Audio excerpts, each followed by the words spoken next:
All right, today we're going to review the O-O sound. So remember, O-O goes oo like in moon or like in book.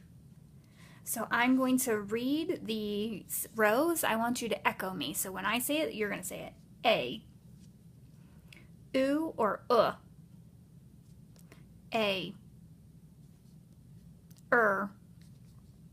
Ow or O. R. Oi. E. Oo or Oi. O or ow. Or. Aw. Oo or